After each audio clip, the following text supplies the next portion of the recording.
عليكم ورحمة الله تعالى وبركاته. هاد الأسئلة كيخصو يعني إقليم بن سليمان أو لا بن سليمان يعني تابع لجهة الدار البيضاء 16. دونك هادو بعض الأسئلة تحطوا لواحد السيد غير هاد الصباح نيت اليوم. غالبية اليوم كاين واحد العدد كبير اللي دوز الشفوي. داكشي علاش حاولنا نحطوا الماكسيموم ديال الأسئلة اللي كيتحطوا باش كلشي يستافد وأي مدينة تستافدوا. دونك راه هادوك اللي كيدوزوا في مثلا اقليم بن سليمان ولا هذا راه نفس الاشخاص كيدوزوا ليكم، راه نفس الاشخاص كيكونوا تما. وكذلك اقليم تيزنيت اقليم هذا راه نفس البلايص، يعني كيدوزوا نفس الاشخاص اللي كيدوزوا الواحد كيدوزوا لكلشي. الوغ نبداو على بركه الله بالاسئله. بعض الاسئله التي طرحت علي في المقابله في اقليم بن سليمان اليوم. دونك 15 5 2024. اول حاجه هو التعريف بالنفس، هذه ضروري خصني نكون عارفها. ماذا تعرف عن الاحصاء؟ ما هو مفهوم الاحصاء؟ دونك هذا كنظن انه سؤال واحد. ماذا تعرف عن الاحصاء وشنو هو الاحصاء؟ يعني غيقول لك شنو هو التعريف ديال الاحصاء، ولكن انت خصك تقول لك شنو كتعرف على الاحصاء. اول حاجه كنعرف على الاحصاء انه كنحسيو عدد السكان والمساكين وهذه وهذه وهذه وهذه.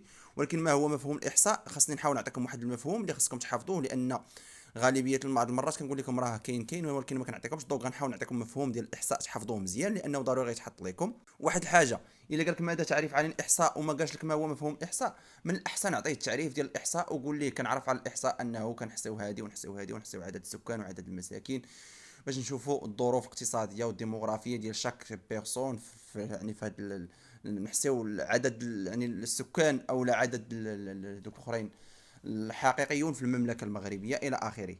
دونك تعريف بسيط للإحصاء كما جاء في في الدورة التكوينية. الإحصاء هو مجموع العمليات التي يتم بموجبها تجميع وتحليل ونشر المعطيات الديمغرافية والاقتصادية والاجتماعية المتعلقة بمجموع السكان في لحظة معينة من الزمن.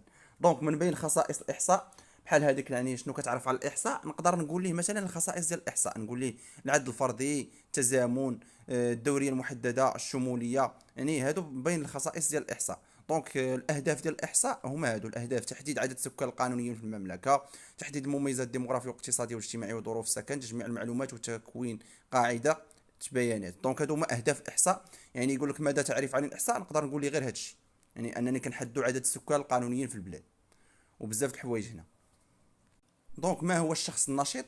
الشخص النشيط بحال هو الشخص اللي كيكون خدام، يعني كيمارس واحد المهنه معينه. يعني في هذيك الثلاث شهور الاخرى، يعني واحد الشخص اللي هو نشيط يعني ما كتكونش عنده واحد يعني المهم شخص نشيط انه خدام، يعني ما قالش في الدار او لا عاطل الى اخره. كيف نصنف ذوي الاعاقه؟ يعني هذا السؤال كيفاش نصنفوا ذوي الاعاقه. كنظن ان بغا يطرحوا السؤال يعني كيفاش نتعاملوا مع ذوي الاعاقه. مثلا ذوي الاعاقه اللي مثلا كيكون مثلا ما كيقدرش يتحرك او لا عنده كرسي متحرك ولا هذا، كيفاش يعني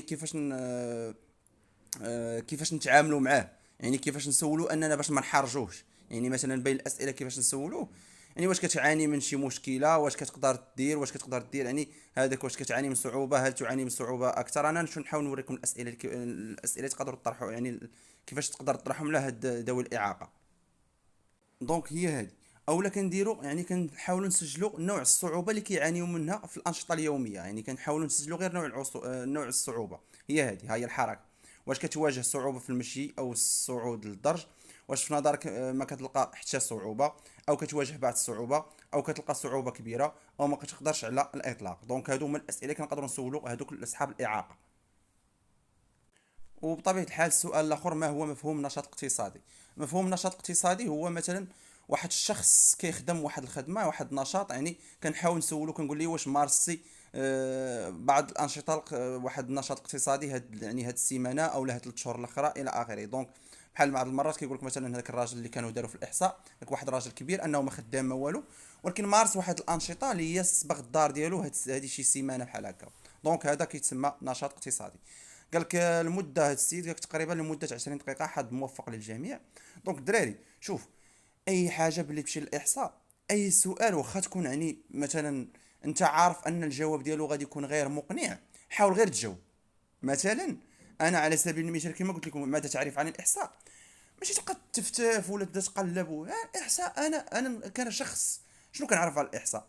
الاحصاء هو كنحصيو عدد السكان وعدد المساكين، وكنشوفوا الحاله يعني ديال هذا، نحاول ديال هذا الشخص كيفاش شنو كيدير، هذا شنو كيدير، هذا شنو كيدير. يعني هذا الشيء اللي كنحاولوا نحصيو. هادي نهضر معاه بحال هكا راه غيعرفك انت راك فاهم. دونك ما يحتاجش انني نبقى نقلب ولا نقول لي اهداف الاحصاء ولا خصائص الاحصاء ولا بزاف د الحوايج. دونك هادو اسئله اللي طرحوا اليوم.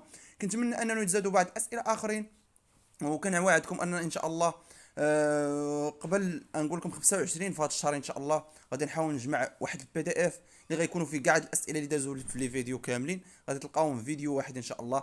والبي دي اف غادي تلقاوه في صندوق الوصف باش هكا كلكم تشاركوا مع بعضياتكم، وحتى انا نستافد منه. والله يعاونكم. اي بون كوراج. وكيف كالعاده اي واحد دوز يحط لنا الاسئله لتحت في شي كومونتير، وسير الله يسهل عليك اخويا.